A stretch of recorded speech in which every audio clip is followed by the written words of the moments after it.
When I first started reading about Bosnia, something that's probably fascinating from an external point of view, it is quite unique, is the fact that there are actually three presidents since the Dayton Agreement. Yes. How did that happen? How did we get there? Well, you should ask the Americans who installed the Constitution and the peace agreement, which was supposed to last for a couple of years, but it has lasted much longer. And simply from the 1992, the main idea, which came basically from the British foreign policy, but also from the rest of the Europeans, was to partition Bosnia along ethnic lines. There were too many people who belonged to mixed marriages. Then there were very few ethnically clean, so to speak, territories. So the war was all about ethnic cleansing and genocide in order to create these ethnic territories. And prior to the war, which is more important, the European community, then it was called, the European community, as it was called at the time, imposed the Lisbon Conference, so-called, at which leaders of three ethno-nationalist parties from Bosnia were invited to partition the country. So that was not originally a Bosnian idea, it was the European idea, or if you like, the British idea. Lord Peter Carrington and José Coutilheiro, Portuguese diplomat, presided over the conference, and they imposed this agenda of ethnic partition of Bosnia, and it has remained present ever since. In the Dayton Agreement, it was only verified, so a part of this verification is that you have three presidents. And it was supposed to be temporary at the beginning. Well, that's what the Americans believed, I think, but the British were forcing the ultimate partition of Bosnia. The Americans were opposed to that. They wanted to preserve the external borders, didn't care much about the internal structure of the country, just didn't want the external borders to be violated. Yeah.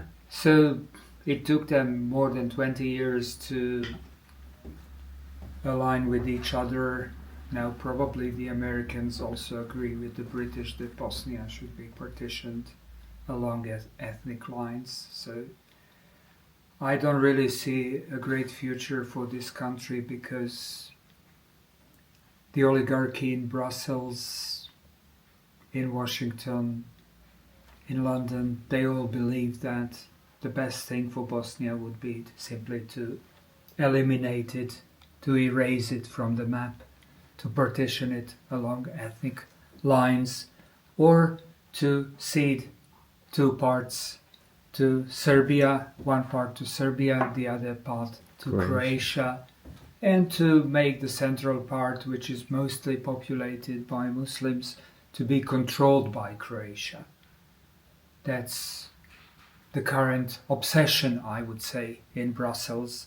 But you will always find the British and the Americans agreeing with such an idea, and in Brussels they are really literally obsessed with the idea of ethnic partition and putting what is called the Federation, according to the Dayton Agreement, under the control of Croatia, so that the Catholic country controls Muslims in Bosnia. Wow. That's basically the idea, so we shall see whether they will succeed, but I'm afraid that there are too many of them and that they are too strong. You know, I don't really blame Serbia or Croatia as others do. They are just doing the dirty job. They've been told to partition Bosnia and they are doing it.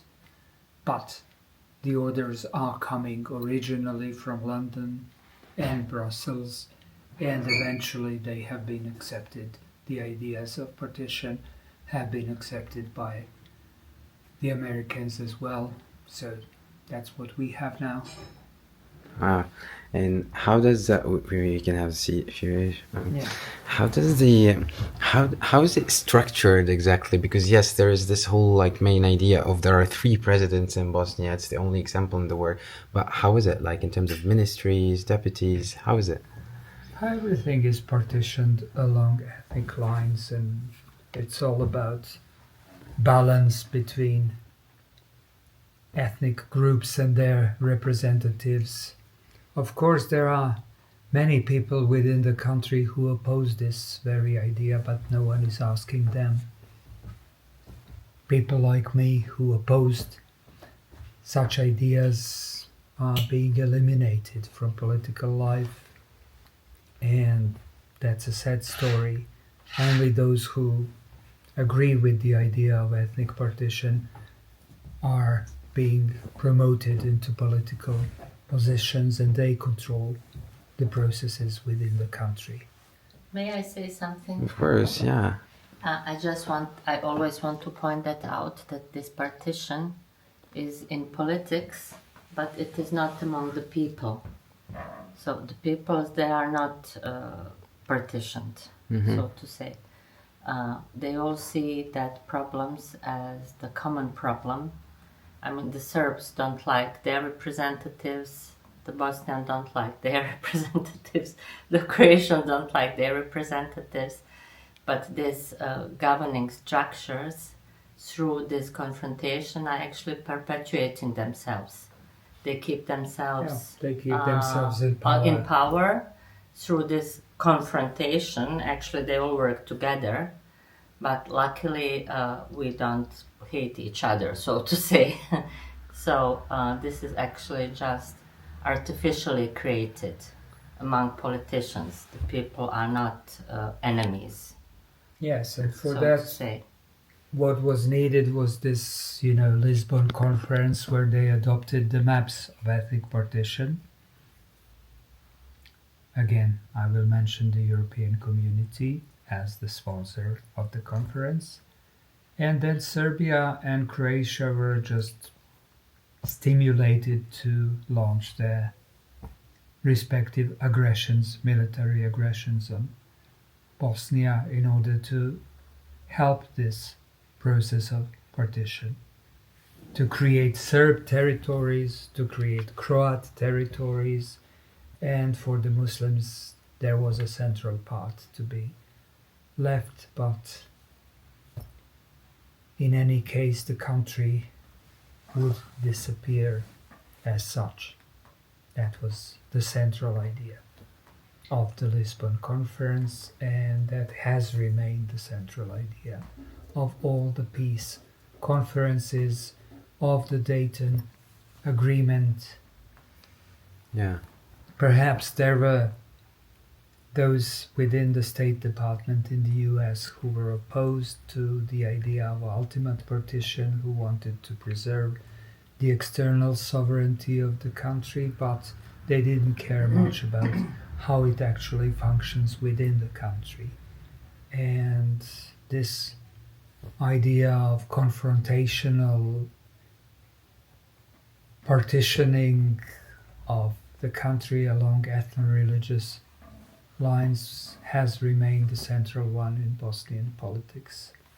And I have to mention that when we speak of the Serbs, Croats, whatever, basically due to the nationalist movements from Serbia and Croatia in the 19th century, Bosnian Orthodox Christians adopted this Serbian identity, and Catholics adopted Croatian identity. Eventually, Muslims were just renamed to be Bosniaks, although that name traditionally belonged to everyone. Who is in Bosnia. So even that was the idea which had the partition in the background. In terms of just to look at it like in a theoretical way, today when a Bosnian goes to elect, they have the right to elect 3 presidents, or how does it go? No, you can vote for one. No one is going to check who you are in terms of your ethnic identity, but you can vote for only one of them. And the assumption is that if you belong to one ethnic or ethno-religious group, to be more precise, that you will elect yours representative. That you will elect, if you're a Muslim, that you will elect the Muslim elect a representative. Muslim, or if you're a Catholic, that you will elect so-called Croat or Serb, and so on. So it's not that they check you at the election place, but the assumption is that everyone votes for their own representatives. And after every elections, Bosnia ends up with 3 presidents. Yes. They rotate, or how does it work? Ends up with 3 presidents, which are divided again along these ethnic lines. There must be a Bosniak Muslim, a Serb Orthodox, or a Croatian Catholic within the presidency. So they are. In terms of the UN, You cannot have 2 Catholics or 2 Orthodox or 2 Muslims.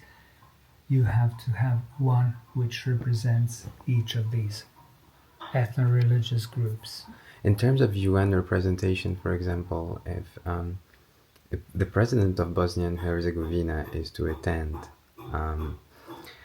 a UN conference or international conference representing the country, who is chosen to go? They are rotating every couple of months.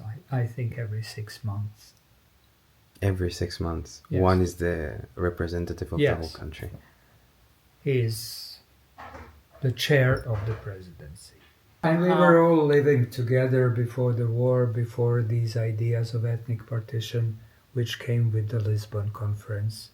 We were living together, people did not fight, did not have any problems.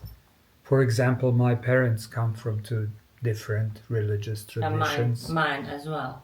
My mother is Orthodox and my father is Catholic. And my father was from the Muslim family and my mother was from the Orthodox family. So, there are many people like us, but they have been silenced by the rules which have been adopted at the Dayton Agreement, and now with the Dayton Constitution we have no political rights. You have to be classified along these lines to belong to one of these 3 groups. If you don't want to, you have no political rights whatsoever. And this kind of tolerance, where you can be from different religions and actually get married or have a partner from different religion, this kind of tolerance is does it still exist today? Or? Of course it does. Among the people. Yeah. The common people who among are not the common politically people. Yes. active.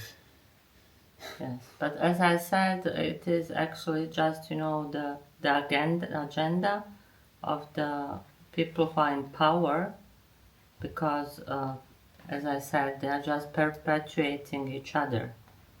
Yeah. In this situation. This is the old Roman divide et impera principle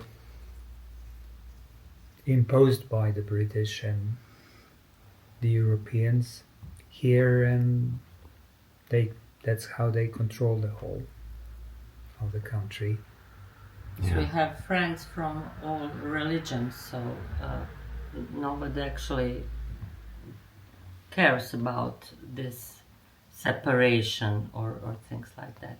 Actually, It's a monstrous Everybody idea. thinks that it's just crazy. It was a monstrous idea to partition the country along ethnic lines because we were all living together, we were all mixed. People were living in the same building, not knowing who Is who? who is who and which group they belong to or are supposed to belong to and so on. So in order to partition such a country, what was needed was war.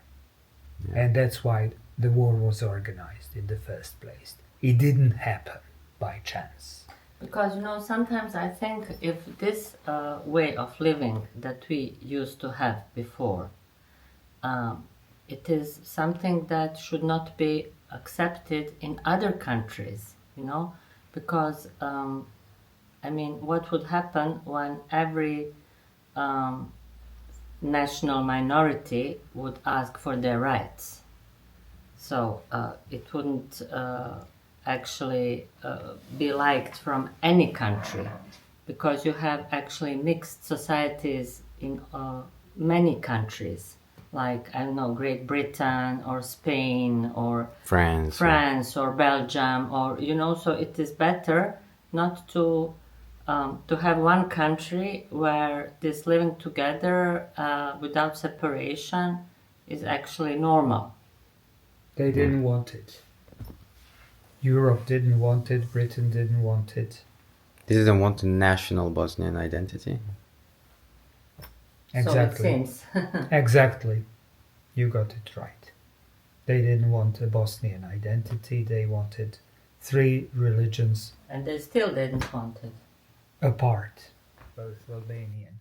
They are originally ethnic Albanians, but they have a very strong national Albanian identity. They are very proud people. They are proud to be Albanians. So they don't dream of becoming part of another country as some people in Bosnia do. But they belong to 2 different tribes. It's very important for them, Gecs and Toscas.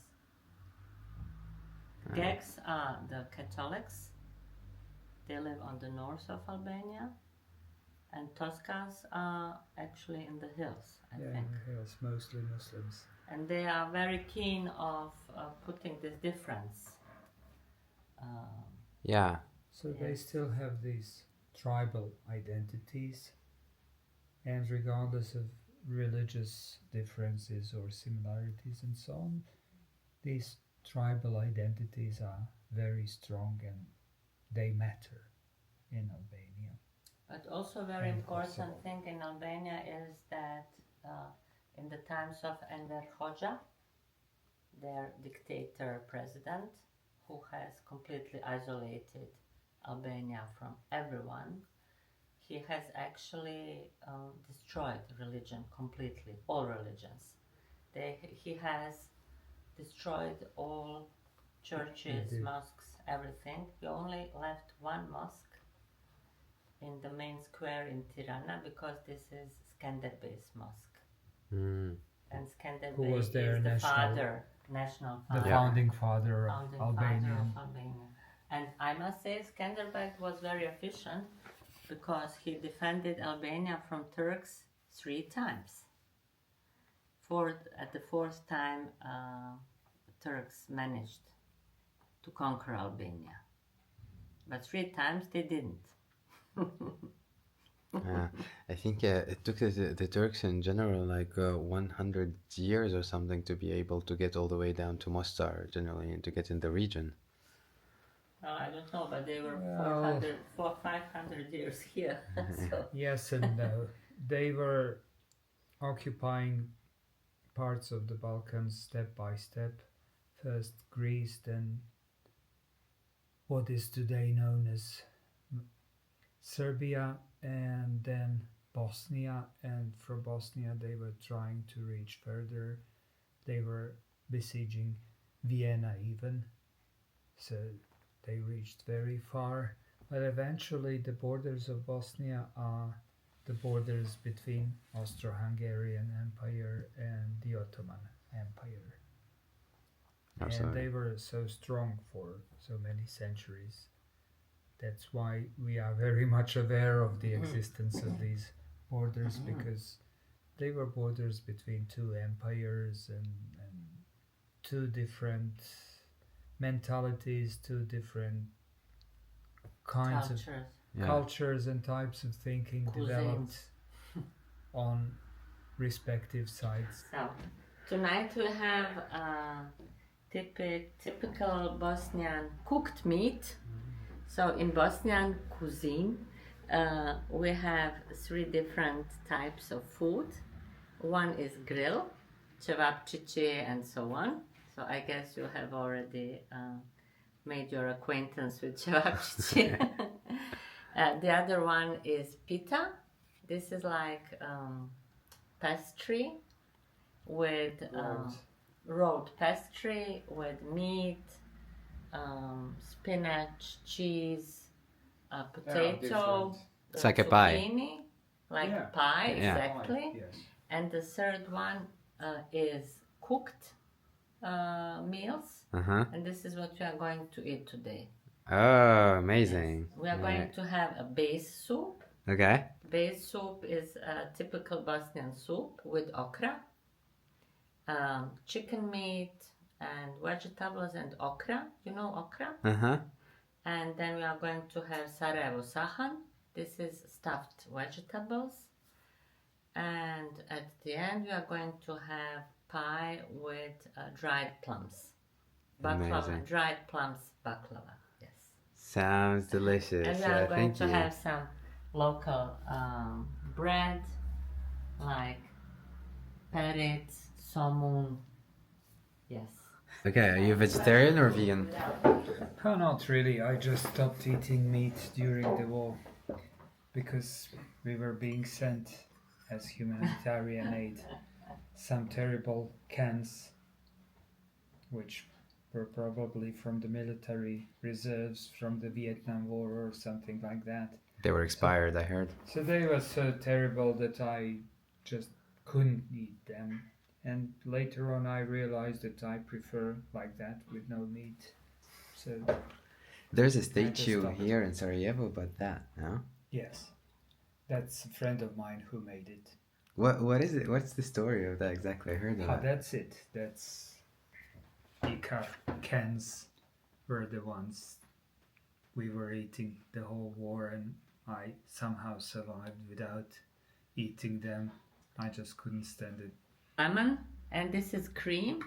Okay. Put it in the soup. He used to be my best friend, but now he lives in the US. Lives in the US, is not your best friend anymore. I must say something We are not about really in Icar touch. cans. I was a war refugee in Croatia, and we were also having these Caritas food cans and so on. And I really, from one of the Icar cans, I found inside a rat tail. It was, like long piece, like this. It could only be from rat or from mouse or something. So never eat it again. So, the only free land in the Second World War was in Britain and in Bosnia, because partisans had freed, Liberated. a parts of the country, and that was actually expanding from Bosnia. And in Second World War in Yugoslavia were 7 offensives. I don't know how to say it in English. The big battles. Yeah, okay. Yes, and they all took place in Bosnia. This country has seen a lot, eh? Yeah. I mean, Serbia was under the fascist regime. Croatia was under the fascist regime. The real war against the fascists was happening only in Bosnia. That's true. That's why Tito liked Bosnia especially. You did? Yes. He decided for Bosnia to be one of the republics. Personally, he decided. Because the rest of the communists at the top were, pro-Serbian, and they wanted Bosnia to be partitioned between Serbia and Croatia. But eventually he said, no, we are fighting here, these people do deserve to have Yes. their own republic. Yes. Thanks. Like feeling like they need to leave the country for better living situations or not? Yes, but mostly those who don't have. If you have good education here, you can find job everywhere, anytime. Yeah. But those who don't have good education, it's of course, it pays more if you are a waiter in Germany than if you are a waiter here. I Even see. though waiters are very well paid now here as well, because there are few of them. I would say that people do want to leave the country because of the political situation, which creates uncertainty, decrease of employment. Of course, we don't really have some kind of dramatic worsening of employment rate, but on the other hand, there is a lack of hope, there is a lack of perspective in people's minds when they face the political situation. Okay. But all families were actually not really religious. So Not very in few religious. families, the religion was actually a topic. In the communist times, over 90% of the population were not religious. Now they claim to have been always religious and so on, because now it's Sure. prosperous to be religious. Yeah. Very few people were practicing religion, and Very few. very few. And this is probably also what explains the very moderate version of Islam that is found here in Bosnia. Yes, exactly. Yes, I think because it's a really erozija, kako ću reći? Erosion of all values today in the world. So I think people are actually, like grabbing some old values or some solid values, like religion. Yeah. Something very interesting. I remember when I first moved to France, the French people, they are French, but born there of second generation of immigrants and stuff from Tunisia, Morocco, Algeria. Mm-hmm. They were way more religious than what I've known back home in Tunisia. Exactly. That's typical for Bosnian refugees as well. How's that? When they go abroad? Well, I don't know when they go abroad. In order to keep the link in their minds, to keep the link with their homeland, they practice religion. Like which Turks as well. Yeah. Any immigrant group that goes abroad and they find themselves a bit different, they would try to attach, as you said, to something, which is in this case, in terms of communities, religion, so it gets stronger. People have to preserve their identity, and they become militant about it at some point. The more oppressed they are, or they feel to be oppressed. They are not at all oppressed. Well, you don't know it from their point of view. They have a job, but it doesn't mean that they are not oppressed. They don't feel a part of that society. They feel excluded. So eventually, if they feel excluded or not included enough, they feel that they have to preserve and protect their basic identity, and then eventually become militant about it. They are not at all excluded. They choose to be excluded. It's a point of view. I really don't want to judge about that, because that's something which they know only. Germany at that time. Now when Germans you can hear many times Germans speaking about Bosnians as a beautiful example of integration in German society, because they have very quickly they have integrated themselves in German society, and actually Germans knew that there are technically, I mean, Bosnians are not all Muslims. I mean, they didn't really think of them as Muslims, but as of Bosnians, because they were all actually identified as refugees. So they didn't really that's ask, how the Germans are you sir, are you Orthodox or Catholic or Muslim? They were all refugees. Yeah. So, and Bosnians also, as I said, they are not very religious, or were not very religious. So it was And there is actually a very not really an issue. Bosnians have a very weak national identity, I have to say. Not just the Orthodox or Catholics, but also Muslims. They have a very weak Bosnian national identity. It hasn't been introduced, Thank you. properly speaking, Thank you very much. as an official narrative ever.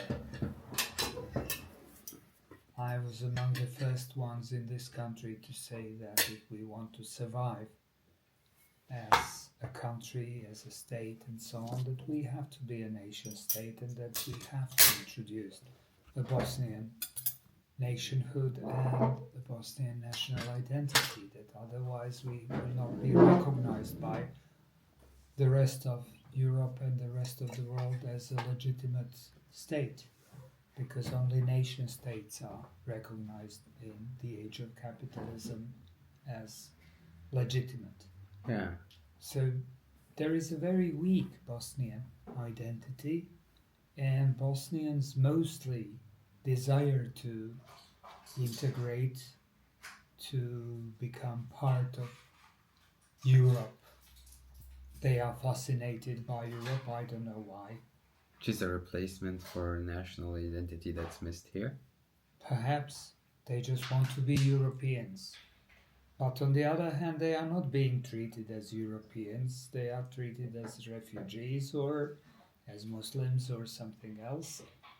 So it's a very strange game. You know, on one hand, you have a desire of those refugees to become Europeans as soon as possible, and on the other hand, you have Europeans who reject them. They want to perceive them as refugees, Bosnians, Muslims, whatever, but not as themselves, as a part of their own world. The paradox. Yeah. It's a kind of paradox, but on the other hand, it's based on the Bosnian complex of inferiority, I would say, towards Europe. How is that born? Well, if there is a very weak national identity, then you desire to integrate wherever you come. You are not trying to preserve your basic identity, you want to integrate. And it's not by chance that even in the European countries, they mostly recognized Bosnians as the most integrated ones. So here you are. Oh. This is a dried plum. Okay. Marmalade, but you cannot actually put it on the bread. We eat it just with a spoon. Interesting. Yes, you can try it. You are lucky because I have made it. You prepared it before. I made it actually every winter. This is something that we made in winter. Thank you. Well, actually, I'm not writing about identity much. It's something that, in my view, is artificially produced. The book is about the fact that capitalism needed nationalism in order to survive. That's my basic thesis. There have been couple of authors who wrote about the link between nationalism and capitalism, but they look at it from the point of view of coincidence, historical coincidence. They believe that somehow it happened that You want some water? in the Thank you so much. atmosphere of Yes, sir. capitalism, nationalism emerged itself, just by itself. And I don't believe in such things. I don't believe that things happen by themselves. They usually happen There's a trigger. because someone wants them to happen. As simple as that, especially in politics. And nationalism is all about politics, nothing else. There is nothing natural about it.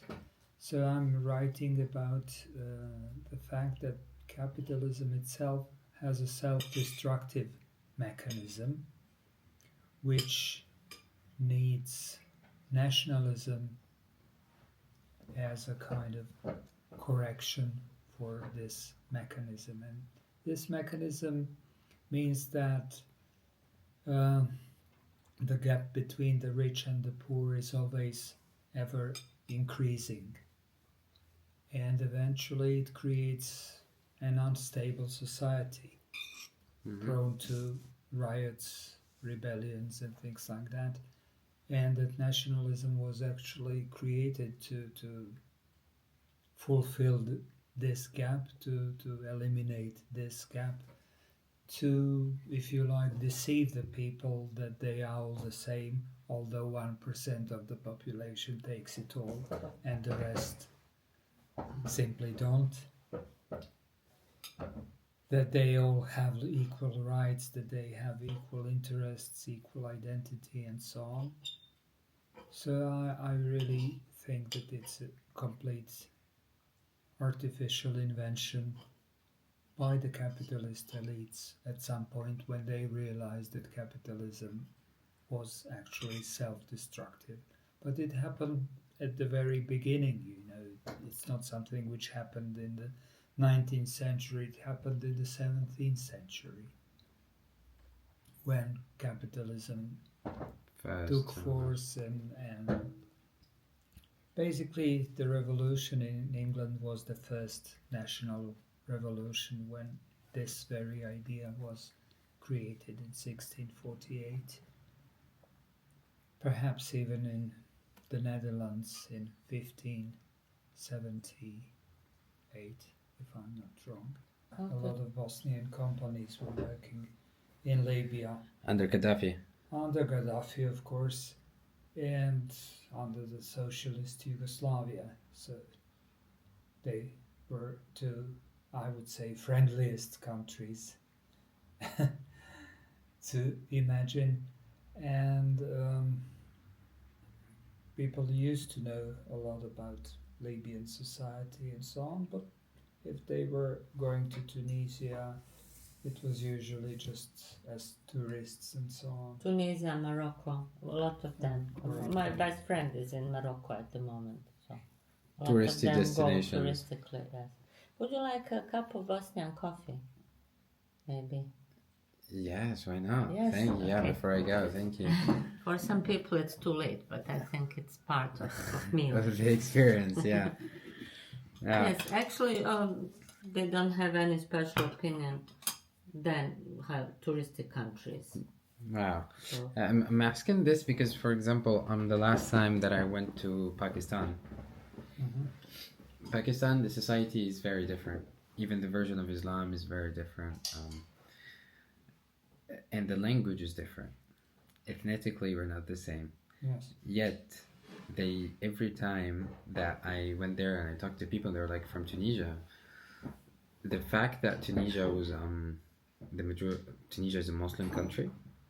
For them, that created some kind of link of proximity by default. And this is something that I'm trying to see here. Is there, like, for example, for Bosniak, for Muslim Bosnians who are here, the fact that there are like other countries, even if they're not completely the same, they're not Arabs or stuff, but the fact that the same religion is shared Does that have an impact, you would say, or not? Oh yes. Since 1990,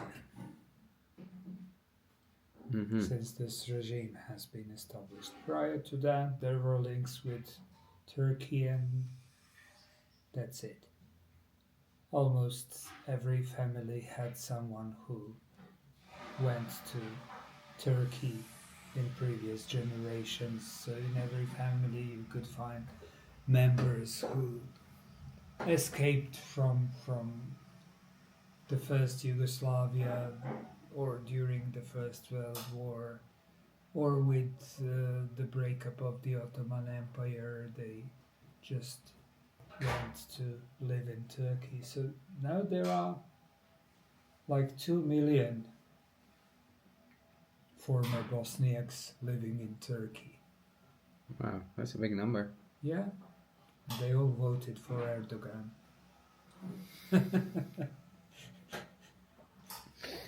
Yeah. How do you clarify what happened in 1990? In 1990, we got these 3 ethno-nationalist or ethno-religious parties, and this kind of religious solidarity has become, well, cultivated, Yeah. to say the least, or if not promoted, or even imposed, if you like. In many cases, the entire vocabulary has been changed. You know, all of a sudden we got some words which you would normally use only in some kind of religious narrative. For example, the word shahid, Uh-huh. right? It was normal to be used for someone who got killed, who died fighting for Islam. Yeah. But all of a sudden, during the war and after the war, we are listening about people who got killed in the Bosnian War as shaheeds. Interesting. Okay. Yeah. And it has been imposed by the government, by the ruling party and so on. That has become common, Yeah. to listen about such things. Then, you know, it wasn't like that before, that you come into the place greeting people with salam. But now it has become almost a requirement if you want to be treated as a proper, suitable member of the community. You have to start with salam. Whereas before it used to be marhaba or No. zdravo. It used to be zdravo or dobar dan. Yeah. Okay. So Yeah. even the vocabulary has been changed completely. The main reason for that is the separation that happened between the 3 different. It's a superimposed separation, first of all, and then as a part of it, you have superimposed narrative. It is like that. During the war, we had a lot of foreign fighters here who were presumably coming to fight, to help us to fight not for Bosnia but for Islam. Yeah. So we had Pashtus from Afghanistan, from Pakistan, we had Arabs from Saudi Arabia, from many Arab countries as well. Perhaps the least of the Turks. But the bizarre thing is, all those who were actually radical Islamists who were coming to fight for Islam and so on, they were all coming in British warplanes. The British organized to, allocate them here. Connecting the dots with what you told me earlier. Yes. But the idea was to change the identity of Bosnian Muslims to make them something like Saudi Arabian Wahhabis and things like that. That was the idea. Yeah. By the British. I know there is And they imported so many Wahhabis here. But somehow again it failed. Bosnian Muslims did not want to accept that. Even those who were very religious, they just did not accept Wahhabi Islam. Okay. So presumably some Wahhabi invented it, but actually the British government there spread it and imposed it as the official type of Islam. What is the interest for them of them though? Because it's a kind of cancer within Islam, to destroy it from within.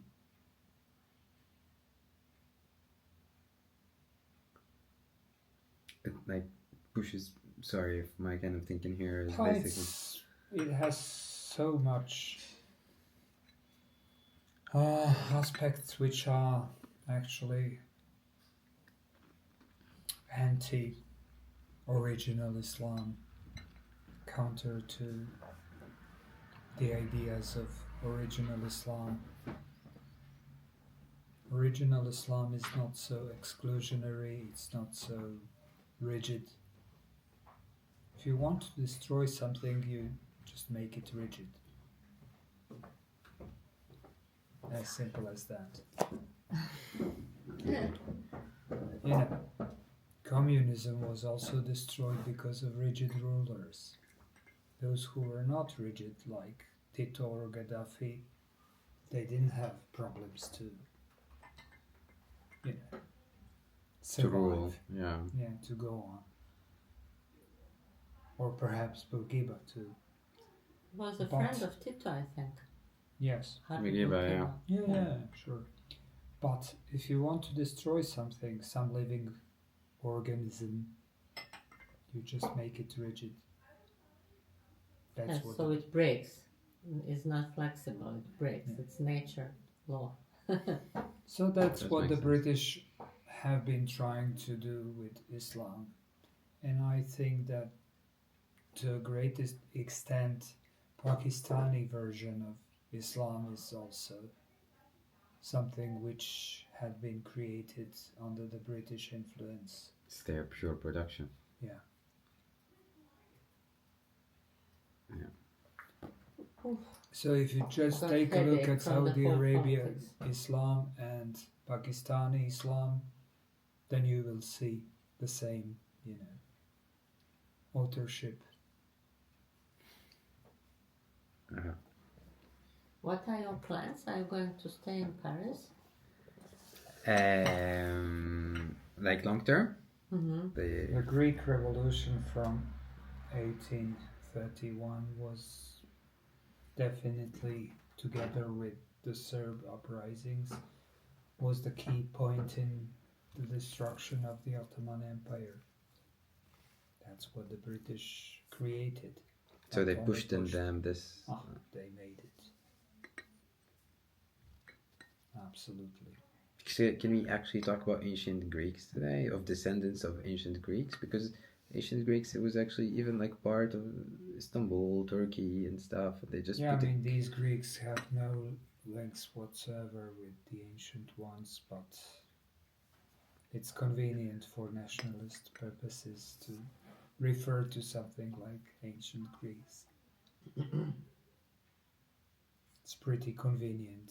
It gives you a sense of pride, a sense of, you know, difference from others, yeah, sense of superiority, if you like. They can always imagine to be superior on the basis of ancient Greek culture, so it's pretty convenient. And it's always adaptable, nationalisms, precisely because of their artificial nature that I'm writing about. They are pretty flexible, and you can adapt them to anything you want. You can use basically whatever kind of narrative to create a national identity. Artificial nature. Yes. How do you define that? It's artificial by itself, in its essence, and it picks up pieces of local identity that are probably the most prominent or the most present or outspoken or convenient for combining it with others. So nationalism is like that. There is nothing natural or, spontaneous. Do you think the North African region was impacted by this kind of nationalism? There is a question to what extent you really have proper nationalisms, because it is always mixed with pan-Arabic identity. That's something which prevents proper national identities to be really fully developed. You say that you are Tunisian, but on the other hand, you will probably find many people in your country who would rather be Arabs than Tunisian. So It's a sense of belonging to a bigger community. yes. Doesn't that give some kind of reassurance as well? Yes, as well. But it is still artificial. Well, national identity is artificial, but Arabic identity is something which I would call ethnic identity, because it's a kind of, even ethnic identity is not necessarily rooted in common origin. It's rather rooted in the myth of common origin. People who believe that they have common descendants, they become an ethnic group. So We regardless of forgot to make a photo. whether they are being mixed with others or not, they believe that they are. Take the Serbs from Bosnia and the Serbs from Serbia. They have no link whatsoever, literally. But they believe to be of the same origin. Let us make a photo for it with. They have never lived together, they have never mixed, and so on. Zlatko, primate se ovdje? Okay. So it's a matter of belief. Yes. And being an Arab is a kind of Cheers.